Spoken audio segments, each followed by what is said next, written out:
What is at stake? Steak is at stake. Yes, I'm going to have steak after this, so I'm a bit excited. But anyway, while you guys are here, what's up, guys? It is Android at Night, and today I'm going to run you through the negative features of the Nexus 5. Obviously, a lot of reviewers focus on both positive and the negative, but I sometimes think that the reviews are done much too quickly to actually talk about any of the negatives that are going to affect you sort of actually using the phone. I'm not going to talk about sort of specs and stuff for this. This is just going to be my real experience with the Nexus 5. And a few things, I do say few because I really do like this phone, the few things that have niggled me as using it as my my everyday phone. So I've gone really archaic and old school and actually written some stuff down, and we're going to go straight into it. Now the first one is the microphone in calls, and this is kind of dependent on how you use your phone.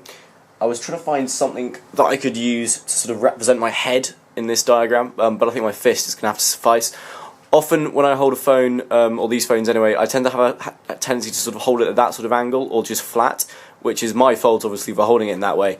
But with the Nexus 5, I'm just going to shuffle slightly, more than any other phone I've used, and I've used the S3, the S2, the original Galaxy S, the HTC One, the HTC One X, I think it was, all that sort of stuff. I've used my dad's Note 2 a little bit. All of those had a slightly better microphone, and I'm not sure if it's just the way I'm holding this phone because of the way it feels, but a lot of the time people have said, sorry I can't hear you, and I've realised I just need to nudge it slightly close to my mouth and it works fine. So again, not a huge issue, it's probably more to do with me than the phone, but that is something I have sort of recognised a couple of times happening when using this phone. The next thing is the position of the speaker. And this is just irritating, and quite a few people have pointed this out, is that it only comes, or sound, sorry, only comes out of this left speaker, so if you happen to cover that up or anything, it just completely deadens any sound. Music is pretty much enlistable to things like that, so that's just something to be aware of when using it. That is there, and I think perhaps if they had extended it to a the double two speaker grills, or sort of the mock speaker grill, maybe that would be slightly less apparent. It is kind of easy to sometimes knock it with that, or with a finger like that. That's normally how I hold the phone, and this tends to deaden the sound quite a lot, which is irritating. Again, not a huge issue, it's to do with how you're using the phone. You get used to it, and it doesn't bother you, but it is something just to be aware of. Next thing is the power button's a little bit shaky, and this is me just being really anal, but if you listen, and I imagine you probably can't even hear that on camera, there is a very slight shake. I've just realised how dark it is in here. I apologise for that. I'm going to try and move around so you can see the phone a little bit better. There we go. So there is a slight shake. What was it on? So yeah, the shaky power button, a little bit shaky. Again, really anal. It just irritates me sometimes when I can hear it. The next one, which is the main kicker, is the battery life. And I'm going to be brutally honest, the battery life on this is not fantastic.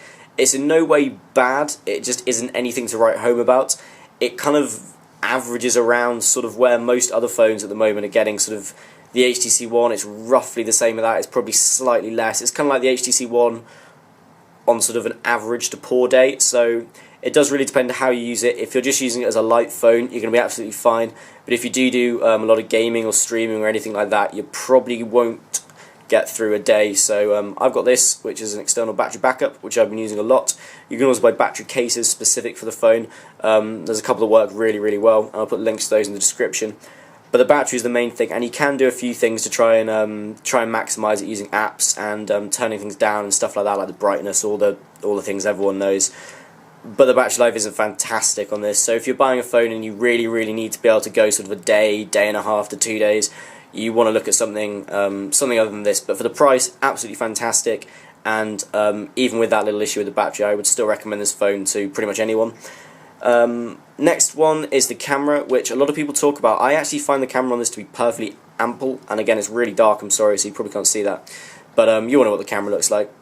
For the photos I take, it's absolutely perfect, and I'm going to turn a light on. Should have done this earlier.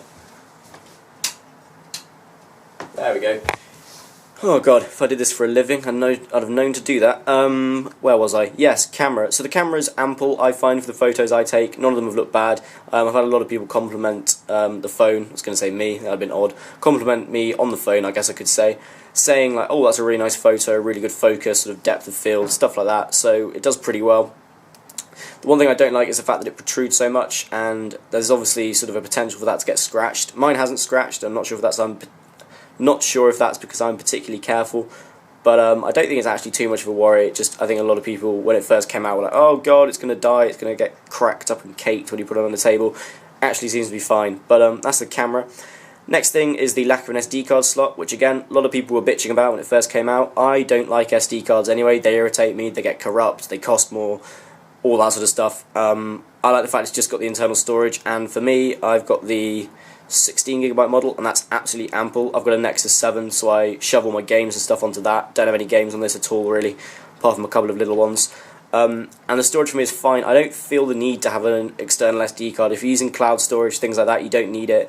It actually works a lot better with Android if you don't use a micro SD card, and I know some people find that irritating. They love the flexibility, and there's plenty of phones out there that give you that flexibility. Just on a Nexus phone like this, there's no need to have it, and it's Google doing their thing, and their thing is moving people away from SD cards, so fair enough to them for that. And that's really it. The only other thing I've written there is screen, OMG, because the screen on this is lovely, and that's my main positive. But yes, that's all my negatives on the Nexus 5. I apologise for the darkness at the start of that video. It's probably going to look absolutely crap, but mainly this was me talking, so hopefully it'll be fine. If you've got any other questions about this phone, I will do my best to answer them in the comments below. If you get any good points, I will add them to the description, as in, like, if any of you guys ask me something, I'm like, oh yeah, I've noticed that as well. I hate that about it. But to be honest, I don't think there's going to be much else. I've pretty much covered everything I don't like about this phone, and there isn't much. Maybe on a design front, I would put the make this bezel slightly smaller, but saying that, it fits really nicely in the hand. And obviously they're limited by cost and stuff like that. But that's my little take on the Nexus 5 and the negatives on it. Sorry, I'm really excited for this steak and I'm really tired. What was I going to say? Please subscribe, yes. If you haven't seen me before, please do subscribe. I'll have new content out, hopefully every day for the next month or so.